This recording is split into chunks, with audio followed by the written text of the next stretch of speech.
तो हेलो, जय श्री राम, जय माता जी सभी को। तो दोस्तों, आज हम आ गए हैं मानसा सिटी में अपनी हंटर 350 लेके। एक छोटी सी लॉन्ग राइड ही समझो, 70-80 किलोमीटर मैंने नॉन स्टॉप काटे थे। और आते वक्त मैं वीडियो रिकॉर्ड नहीं कर सका था क्योंकि थोड़ा माइक डिस्चार्ज हो गया था, फिर मतलब ही नहीं बनता। तो अभी मैं गांधीनगर मेरे घर से आके वापस घर पे ही जा रहा हूँ, रिटर्न। तो अभी मानसा सिटी में पहुंचने वाला हूँ। यहाँ से मानसा सिटी भी शायद 8 से 10 किलोमीटर पड़ता है। तो यहाँ से घर तक जाते हैं और उसका एक मोटो ब्लॉग बना देते हैं। और एज यूजुअल अपनी हंटर लेके हम निकल पड़े हैं छोटी सी शॉर्ट राइड के लिए। आज वैसे भी फ्री बैठा था तो सोचा चलो थोड़ा घूम लेते हैं। अपने एक रिलेटिव के घर पे गए थे। और ये है अपने DJI Action 5 कैमरे का रिज़ल्ट। और अपनी हंटर चल चुकी है 1750 किलोमीटर। और अभी मैं एक आपको हंटर में नया इश्यू आया है उसके बारे में बताने जा रहा हूँ। एक नया इश्यू अपने हंटर में अनलॉक हो गया है। इसमें क्या होता है कि बाइक स्टॉलिंग चालू हो चुका है, बाइक कट ऑफ हो रही है। लास्ट टाइम मैं अहमदाबाद में गया था ना सिटी में, तभी भी बाइक बीच में 3-4 बार बंद हो गई थी। आज भी एक बार बंद हो गई थी। अभी बाइक क्या, थोड़े स्पीड में हम जाते हैं तो इंजन जब हीट होता है ना, तो हम गियर शिफ्ट में दूसरे तीसरे गियर में बाइक बंद हो जा रही है। पता नहीं क्या इश्यू है, लेकिन मुझे जहाँ तक मालूम है ना, ये इसमें फ्यूल पंप का इश्यू आ रहा है। क्योंकि बाइक जब भी इसकी ज़्यादा हिट करती है ना, तो इसका स्पीड की वजह से फ्यूल कंजप्शन ज़्यादा होता है। और इसका फ्यूल पंप उतना फ्यूल फिर इंजन में पहुंचा नहीं रहा, इसलिए लो फ्यूल जब जाता है ना तो बाइक बंद हो जाती है। फिर नॉर्मल में एकदम राइड में क्रूज कर रहा हूँ ना, तो बाइक बढ़िया चल रही है। लेकिन मैं थोड़ा सा भी रश कर रहा हूँ, जैसे अपने KTM के बाइक होते हैं, कोई भी स्पोर्ट बाइक होते हैं ना, उस हिसाब से चलाने जा रहा हूँ ना, तो बाइक बंद हो रही है बीच में। और मुझे लग रहा है उसका इश्यू है इसका हैवी इंजन, जो लिक्विड कूल नहीं आता, ऑयल कूल और एयर कूल आ रहा है। यही में इसका मेन इश्यू है। और उसका फ्यूल पंप। तो भैया, ये तो रॉयल एनफील्ड की आप बाइक ले रहे हो तो समझो आप सिटी क्रूज कर सकते हो। क्रूजिंग स्पीड पे, एक ही स्टेबल स्पीड पे जाओगे 70-80, या नॉर्मल चलाओगे ना तो बढ़िया चलेगी। लेकिन आपने थोड़ा भी रश कर लिया ना तो भैया गए काम से, फिर ये आपको दिक्कत दे रही है। तो भैया ये तो अच्छी बात नहीं है। अभी हम कहीं लॉन्ग टूर पे गए तो चलो हम हाईवे पे सिटी क्रूज करेंगे या हाईवे पे क्रूज करेंगे। अगर सिटी में ट्रैफिक आया तो हमें गियर तो शिफ्ट करना ही पड़ेगा। दूसरे गियर में 20 के नीचे जाती है तो RPM एकदम लो हो रहा है। फिर मैं क्लच करके, क्लच छोड़ के जैसे ही मैं थोड़ा सा एक्सेलरेशन डाल रहा हूँ ना, तो बाइक का इंजन कट ऑफ हो जाता है। फिर मुझे सेल करके स्टार्ट करना पड़ता है। तो भैया ये तो गलत बात है। और मैंने YouTube पे भी कल रात को सर्च किया था, 1-2 हंटर में ऐसा इश्यू था। यानी हंटर में ये इश्यू है ही, इसे हम इश्यू ही बोलेंगे। ये कोई नॉर्मल प्रॉब्लम नहीं है, इसे हम इश्यू ही बोलेंगे। अभी आप 2 लाख रुपए खर्च कर रहे हो, 350 सीसी का इंजन ले रहे हो और ऐसे इश्यू आ रहे हैं, तो भैया ये ठीक नहीं है। तो जो भी राइडर है, मेरी एडवाइस है, अपने हंटर है इसके लिए मैं इसका प्रो ही नहीं बताऊंगा, ये इसका बढ़िया सबसे बेकार कौन बोल सकते हो, तो ये तो सबसे बेकार कौन बोल सकते हो। तो आप भी मेरी तरह मोटो व्लॉगिंग करना चाह रहे हो और रश ड्राइविंग के शौकीन हो, रश नहीं, मैं तो बोला हूँ सिटिंग में कभी कभी थोड़ा बाइक खींच लेते हो, फटाफट गियर शिफ्ट करते हो, तो हंटर मत लेना। हंटर आप लोगे तो ये स्टॉलिंग करेगी ही करेगी, कट ऑफ होगी ही होगी, क्योंकि इसका RPM ही ऐसा है, बीच में कट ऑफ ही हो जाता है। और इसका कोई सॉल्यूशन ही नहीं है, इंजन ही इसका ऐसा बना है, इसका कोई सॉल्यूशन नहीं है। मैं कंपनी में जितनी बार दिखाने जाऊँगा ना, तो वो लोग क्या स्पार्क प्लग चेंज करेंगे, ऐसे बोलेंगे प्लग में इश्यू है, फ्यूल पंप में इश्यू है, तो लेकिन कोई इश्यू नहीं है। ये इसका इंजन का, इसका मैकेनिज्म ही इंजन का ऐसा है। आप फटाफट गियर शिफ्ट करोगे, इंजन हिट होगा, फिर आप दूसरे तीसरे गियर में ट्रैफिक में फटाफट गियर शिफ्ट करोगे ना, तो बाइक कट ऑफ होना स्टार्ट हो जाएगी। और कभी कभी तो इतना कट ऑफ होती है ना बाकी साइड में करके हम स्टार्ट करते तो स्टार्ट नहीं होती, थोड़ी देर खड़े रहना पड़ता है, फिर थोड़ा ही देर उसको स्टेबल रख हो जाने के बाद सेल करते हैं ना, फिर वो स्टार्ट हो जाती है। तो भैया ये बात अपने रॉयल एनफील्ड की नहीं जमी। तो अगर आप भी रॉयल एनफील्ड की हंटर ले रहे हो तो ये बात आप ज़रूर से ध्यान रखना। बाकी बाइक तो ऐसे चलने में तो बढ़िया है, लेकिन ये अपने को इसका मैकेनिज़्म अच्छा नहीं लगा भाई। क्या यार, अभी हम सिटी में जाएंगे तो कभी फटाफट तो गियर शिफ्ट करना ही पड़ेगा। ट्रैफिक होगा तो तीसरे चौथे, चलो दूसरे गियर में होगा या तीसरे गियर में होगा, चलो चौथी गियर में 60 में जा रहा है, ट्रैफिक में आया, हम लो गियर में शिफ्ट करेंगे, तीसरे में डालेंगे, फिर एकदम से बाइक उठाएंगे, चौथा गियर डालेंगे, बंद हो जाएगी, कैसा लगेगा? ये तो कोई बात हुई कंपनी की। लेकिन क्या ही करे, अब है तो है, कुछ परफेक्ट नहीं होता, इंसान परफेक्ट नहीं होते, वैसे बाइक भी परफेक्ट नहीं है। तो लेकिन ये सबसे बड़ा कौन है इसका? बाइक स्टॉलिंग हो रही है, कट ऑफ हो रहा है, इंजन हीट तो नहीं हो रहा, लेकिन चलाओगे तो नॉर्मल हीट होगा, लेकिन नॉर्मल हीट पे ये जो स्टॉलिंग हो रही है, कट ऑफ होते है, ये मैकेनिज्म घटिया है इसका, एकदम घटिया। तो ये बात आप ध्यान रखना, अगर हंटर ले रहे हो तो क्रूजिंग के लिए बेस्ट है। हाईवे पे चलाओगे, क्रूज में 80-100 जाओगे तो बढ़िया जाती है, कोई इश्यू नहीं आता। लेकिन जैसे ही आप ट्रैफिक में जाओगे, गियर शिफ्ट करके लो गियर में जाओगे और क्लच को जैसे ही छोड़ के पुल करना चाहोगे ना, कट हो जाएगी, बंद हो जाएगी। फिर आपको क्या करना पड़ेगा? वो आवाज़ आएगी फ्यूल पंप की, फ्यूल पंप बंद होगा, फिर स्टार्ट होगा, फिर क्लच करके आप इसका सेल स्टार्ट करोगे ना, फिर बाइक चालू हो जाएगी। तो इतना ध्यान रखना। बाकी हम जा रहे हैं अभी शांति से 50 की स्पीड पे, वन वे हाईवे है, 2 लेन का रोड है, अभी महसाणा सिटी आई नहीं है। और आज हवा भी काफ़ी तेज़ चल रही है, विंड की वजह से थोड़ा डिस्टर्बेंस भी आएगा, तो थोड़ा यार आप एडजस्ट कर लेना। बाकी आप अपने भाई को थोड़ा सपोर्ट करो, क्योंकि व्लॉगिंग में जो मैं वीडियो डाल रहा हूँ ना, कोई इतनी ज़्यादा इनकम नहीं है मेरे पास, मैं घर के ही पैसों पे व्लॉगिंग कर रहा हूँ, क्योंकि मेरा अभी वॉच आवर कंप्लीट नहीं हुआ, अभी भी मेरा वॉच टाइम कंप्लीट नहीं हुआ। सब्सक्राइबर हो चुके हैं, लेकिन वॉचिंग टाइम अभी 1400 जितना बाकी है, 2700 जितना हो चुका है। तो भैया थोड़ा सा सपोर्ट कर दो मेरे को, मेरा चैनल ग्रो हो जाएगा, थोड़ा व्यूज़ हो जाएगा, बस इतनी सी हम रिक्वेस्ट कर सकते हैं। ज़बरदस्ती तो हम आपसे कर नहीं सकते, लेकिन आपके छोटा भाई समझ के अपने को सपोर्ट कर लो। छोटा भाई, बड़ा भाई, जो भी हो, देख लेना आपकी एज के हिसाब से।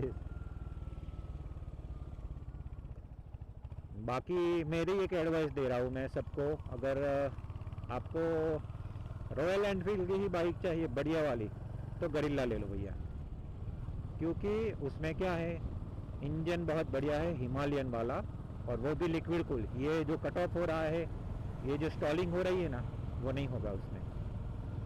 अभी ये बुलेट सब में इश्यू होगा, लेकिन किसी को मालूम नहीं होगा, बंद तो होता ही होगा। ये देखो, वरना पिकअप तो ये चौथे गियर पे देखो, ये रॉकेट की तरह निकल रही है बढ़िया सी। लेकिन जैसे हिट हो गई और 20-30 पे स्पीड पे गया, अपने क्लच तो करना ही पड़ता है, ब्रेक लगाओगे, ट्रैफिक होगा तो गियर शिफ्ट करने के लिए, जैसे ही क्लच करोगे, तीसरे दूसरे गियर में डालोगे और क्लच छोड़ते हो ना, तो फटाक से बंद हो जाती है। उसका एक ही इश्यू है, आप रेसिंग बाइक की तरह यूज़ करोगे ना, तो इंजन में फ्यूल फटाफट जाता है, फ्यूल ज़्यादा कंजप्ट करता है, लेकिन इसका फ्यूल पंप उतने प्रेशर से फ्यूल नहीं डाल रहा इंजन में। रॉयल एनफील्ड वालों, ये कैसा फ्यूल पंप डाला है आपने? थोड़ी तो यार मैकेनिज्म इंजीनियरिंग की बात कर लिया करो।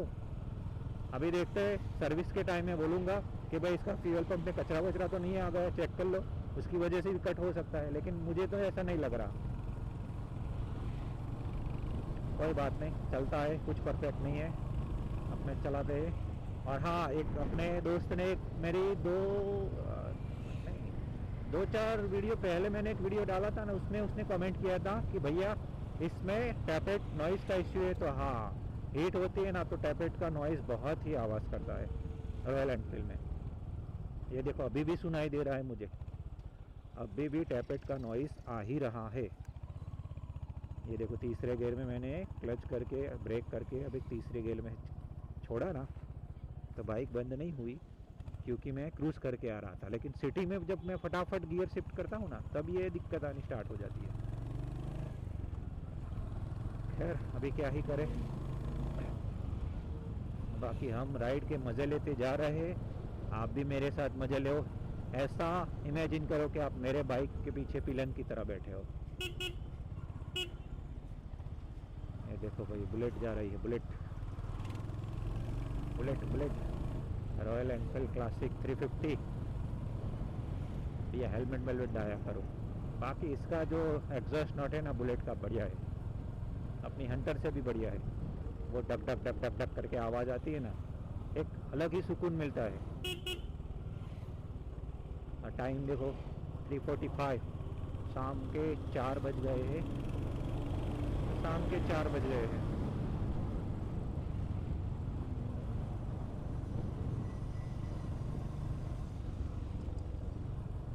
और हम जा रहे हैं घर पे राइड का मज़ा लेते हुए। मुझे बाइक का बहुत बड़ा शौक़ है, मुझे मज़ा आता है। ये ट्रैफिक को चीर के निकलना, जुप जुप करके जाती है ना। तो ये आप मेरा ब्लॉग देखेंगे तो हंटर कैसी चलती है उसका भी आपको आइडिया आ जाएगा। ये तो ट्रैफिक वाला वन वे रोड ही देखो। हम अहमदाबाद नहीं, सॉरी, मैं ये 2 दिन से अहमदाबाद जा रहा हूँ तो मुँह पे अहमदाबाद सिटी ही आ जाती है। हम मानसा सिटी पहुँचने आ गए। आजू बाजू सब गांव में है और बीच में मानसा सिटी पड़ती है। मानसा सिटी में ट्रैफिक मिलेगा तभी मज़ा आएगा। मुझे तो ट्रैफिक में ड्राइव करने का मज़ा आता है, लेकिन क्या है यार, ये बाइक थोड़ी ट्रैफिक में बढ़िया नहीं चलती। अभी कंपनी वाला ऐसा बोल रहे हैं, ये सिटी राइड के लिए बेस्ट है। क्या घंटा सिटी राइड के लिए बेस्ट है? ये क्रूजिंग के लिए बेस्ट है। हाँ, आप क्रूज करोगे ना उसके लिए बेस्ट है। उनको कुछ इंजन में, मैकेनिज्म में कुछ इंजीनियरिंग दिखानी चाहिए थी यार। इससे अच्छा आप रॉयल एनफील्ड का गरिल्ला ले लो। अगर वो नहीं चाहिए तो KTM का ड्यूक ले लो, यामाहा का R15 ले लो, ऐसे ले लो। अभी मैं सुबह को जब मैं आ रहा था तब मैंने रिकॉर्डिंग नहीं किया था क्योंकि मेरा माइक वो डिस्चार्ज हो गया था। तभी मेरे पास से BMW की निकली थी G310R करके, वो आती है ना। अरे भाई क्या बाइक लग रही थी यार, बढ़िया। लेकिन क्या यार, BMW है ब्रांड, हम मेंटेन नहीं कर पाएंगे ना उसको। उसका तो एस्टिमेट जो मेंटेनेंस कॉस्ट ज़्यादा आता है। और अपने ठहरे मिडिल क्लास, आपको सब देखना पड़ता है। अभी देखते हैं, चलो थोड़ा टाइम जाने दो। पैसे वैसे का जुगाड़ हो गए तो अपने गुरिल्ला का एक ड्रीम है कि गुरिल्ला लेनी है, लेकिन अभी अपना बजट नहीं है। तब तक तो ये अपनी गन्नों चलेगी। और फाइनली हम आ गए हैं महसाणा सिटी। महसाणा, और यहाँ पे ड्राइविंग काफ़ी केयरफुली करना पड़ता है क्योंकि आजू बाजू जो गांव के लोग हैं ना, ये यही मोस्टली यही सिटी में सब शॉपिंग वॉपिंग करने आते हैं। उत्तरायण भी आ रही है तो ट्रैफिक होगा और वो एकदम से बीच में आ जाता है। तो ऐसा तो चलता रहता है यार। अहमदाबाद में भी ऐसा है, सिटी है फिर भी। बाकी आज तो टाइम नहीं है, 4 बज गए तो रॉयल एनफील्ड पे नहीं जाना है। नेक्स्ट टाइम आएंगे ना तो रॉयल एनफील्ड पे जाएंगे और ये बात तो हम करेंगे ही कि भैया ये क्या दिक्कत है, ये कैसे लफड़े आ गए। साला एक लफड़ा मिटता नहीं, दूसरा लफड़ा आ जाता है। ये देखो बलून ही बलून पूरे मार्केट में। अभी क्या ये उत्तरायण आ रही है ना, तो छोटे बच्चों के लिए ये हीलियम वाले बलून होते हैं। लेकिन भैया ये रिस्की है, रोड पे जो हीलियम के बलून लगाते हैं ना, और ये हाईली इन्फ्लेमेबल होते हैं। इसको छोटी सी आग की चिंगारी भी छू लेगी ना तो ये बड़ा ब्लास्ट करती है। तो बच्चों को तो मैं बोल रहा हूँ ये हीलियम के बलून मत दो यार। अभी ये हाथ में बलून लेके घूमते रहते हैं, जैसे ही वो हाथ से छूटेगा ना तो वो सीधे सीधा ऊपर चला जाएगा। लेकिन हीलियम क्या, वो फ्लेमेबल आता है हाईली। अगर बच्चे के हाथ में है कुछ भी फायर वाला, कुछ भी आए ना, छोटी सी भी चिंगारी, तो जो ये देखो बंद हो गया है। देखा ना, ये तीसरे गियर में था बाइक मेरे, 30 की स्पीड में बंद हो गया। इसको बोलते हैं कट ऑफ स्टॉलिंग।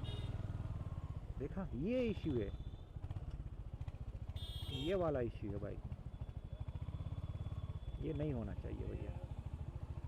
हाँ, मैं क्या बात कर रहा था, अपनी ये हीलियम वाले बलून की। कुछ भी छोटी सी भी चिंगारियाँ हैं तो वो ब्लास्ट होते हैं, छोटे बच्चे जल जाते हैं। हमारे यहाँ पालनपुर में एक ऐसा इंसिडेंट हुआ है।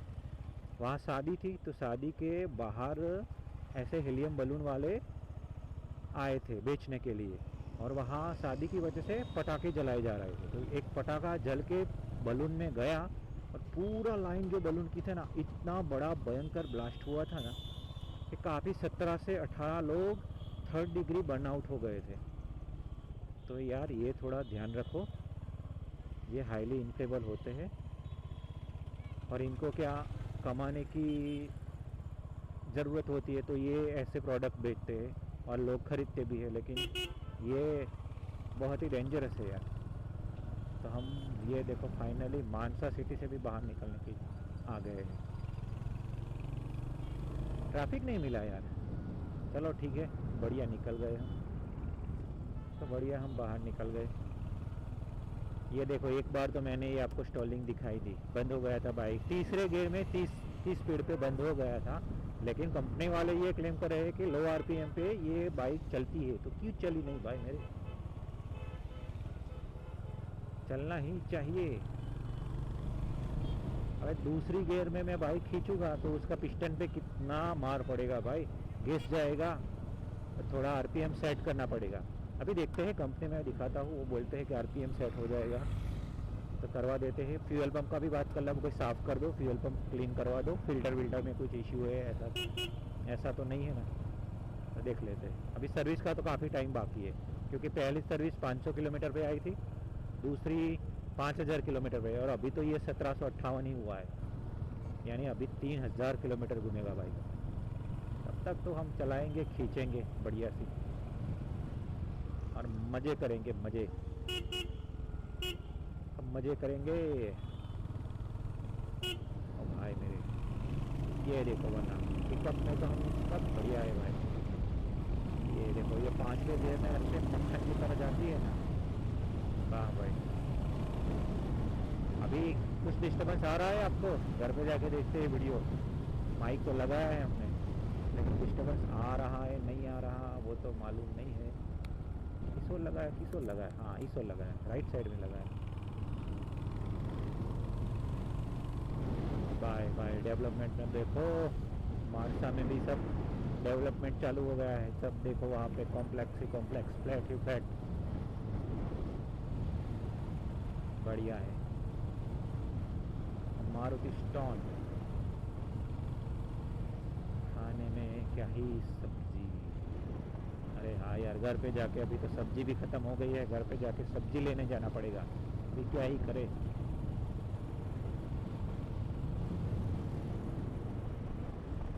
हाँ हाँ, तराइन पतंग का स्टॉल। ये देखो लड़के खेत में पतंग चका रहे। काइट फेस्टिवल आ रहा है, तो काइट फेस्टिवल आ रहा है।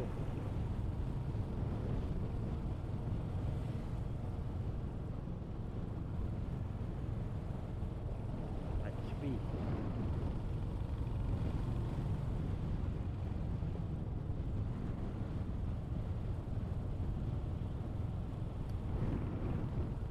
निकल लेते हैं, 4 तो बज गए, घर पे जाके 1 घंटा लगेगा, मिल लेते हैं शांति से। अभी वो है कि नहीं, फ़ोन कर लेते हैं। अभी क्या है, यहाँ पे मेरा भतीजा जॉब करता है मारुति में, अगर वो है तो उसको मिल लेते हैं, देखते हैं कि नहीं। पहुँच गए हैं हम मारुति के शोरूम पे।